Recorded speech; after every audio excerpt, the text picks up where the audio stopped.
नमो बुधाय, जय भीम, जय भारत, जय संविधान, जोहार साथियों। अभी पिछले दिनों आपने देखा होगा माननीय सर्वोच्च न्यायालय के अंदर जो खजुराहों की गुफाओं में एक मूर्ति टूटी हुई है, जिस मूर्ति के रिपेयर को लेकर एक व्यक्ति सर्वोच्च न्यायालय गया और उन्होंने सुप्रीम कोर्ट के माननीय चीफ जस्टिस महोदय से उस मूर्ति को रिपेयर करने की डायरेक्शन देने का अनुरोध किया। लेकिन चूंकि ये जो खजुराहों की गुफाएं हैं या खजुराहों के जो मंदिर हैं, ये आर्कियोलॉजिकल सर्वे ऑफ इंडिया के तहत आते हैं और इस तरह की जितनी भी संपत्तियां दुनिया के अंदर हैं वो यूएनओ के अधीन आती हैं। उनमें किसी भी प्रकार की छेड़छाड़ की किसी को इजाज़त नहीं होती, क्योंकि आर्कियोलॉजिकल सर्वे ऑफ इंडिया की इजाज़त के बिना उसमें कोई छेड़छाड़ नहीं हो सकती। और चूंकि उसको प्रिजर्व करना होता है, जो हमारी हेरिटेज है भारत की, हमारी जो कल्चरल हेरिटेज है, जो सांस्कृतिक विरासत है, उसमें किसी भी प्रकार की छेड़छाड़, रिपेयर, कुछ भी करने की इजाज़त किसी व्यक्ति या संस्था को नहीं होती। केवल आर्कियोलॉजिकल सर्वे ऑफ इंडिया ही उसमें कोई कार्य कर सकता है।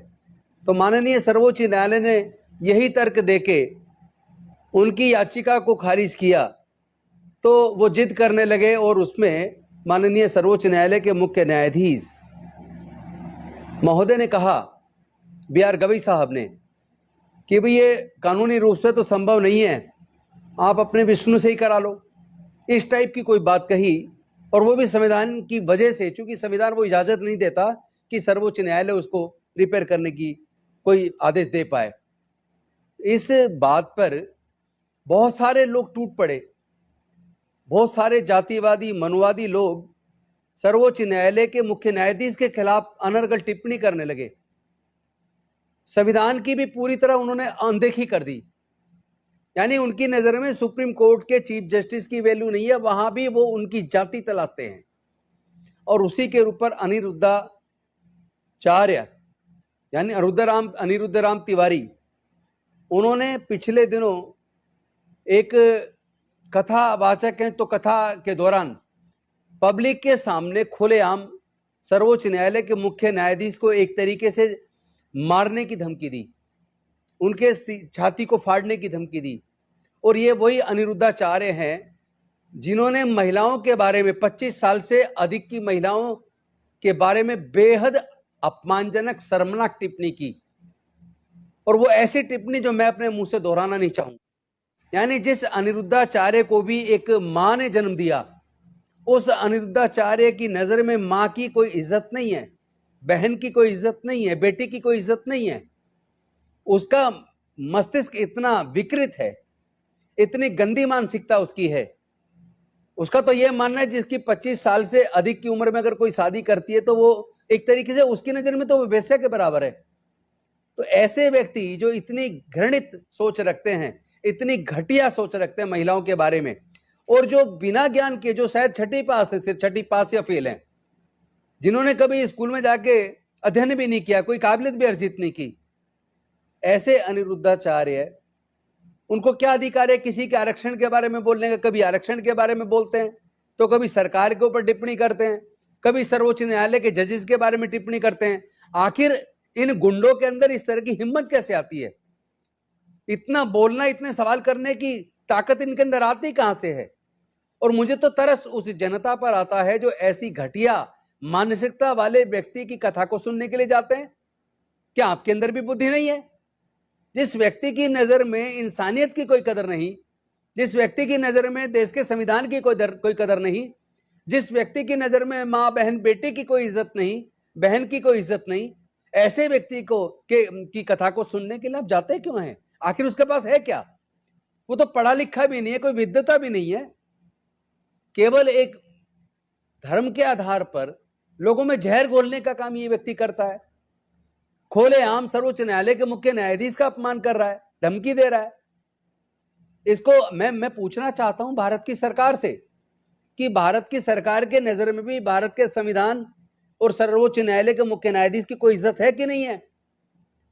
क्योंकि एक तरफ सोनम वांगचुक लेह लद्दाख के अंदर वहां के हक और अधिकार, वहां की कल्चर, वहां की जमीन, उस अधिकार को संविधान की 6ठी अनुसूची में डालने के लिए एक डिमांड कर रहे हैं।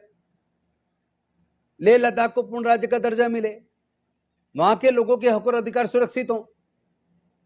तो आपने उनको तो एनएसए के अंदर जेल में डाल दिया, लेकिन जो ये कथावाचक, जो गुंडा खुलेआम धमकी दे रहा है भारत के सर्वोच्च न्यायालय के मुख्य न्यायाधीश को, जो खुलेआम जातिवाद की बात करता है, नफरत फैलाता है, धर्म के नाम पे नफरत फैलाने की बात करता है, जो खुलेआम आरक्षण के ऊपर हमला करता है, जिसकी नजर में देश के संविधान की और लोकतंत्र की कोई इज्जत ही नहीं है, क्या ऐसे व्यक्ति को जेल में नहीं डालना चाहिए? इस व्यक्ति के खिलाफ अभी तक कोई मुकदमा दर्ज नहीं है?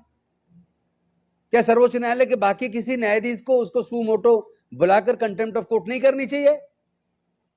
क्या देश के सारे कानून केवल सिविल सोसाइटी के लोग जो संवैधानिक तरीके से अपना आंदोलन कर रहे हैं, अपनी मांग कर रहे हैं, क्या केवल उनको जेल में डालेंगे आप? ऐसे गुंडों को खुला छोड़ रखा है अपने संविधान के खिलाफ बोलने के लिए, आरक्षण के खिलाफ बोलने के लिए, दलित पिछड़े वंचित वर्गों के खिलाफ बोलने के लिए, क्योंकि उसकी तो सोच है जो जिस वर्ण में पैदा उसको वही काम करना चाहिए। हमारे लोगों को तो इंसान ही नहीं मानता है। ऐसे व्यक्तियों को बहुत सख्त जवाब देने की जरूरत है। और मैं समझता हूं कि अगर सर्वोच्च न्यायालय के जजेस के अंदर थोड़ी बहुत शर्म बची है और इस देश की सरकार के अंदर थोड़ी बहुत शर्म बची है, तो संविधान के दायरे में लाकर ऐसे व्यक्ति के खिलाफ कंटेम्प्ट ऑफ कोर्ट की प्रोसीडिंग शुरू कीजिए।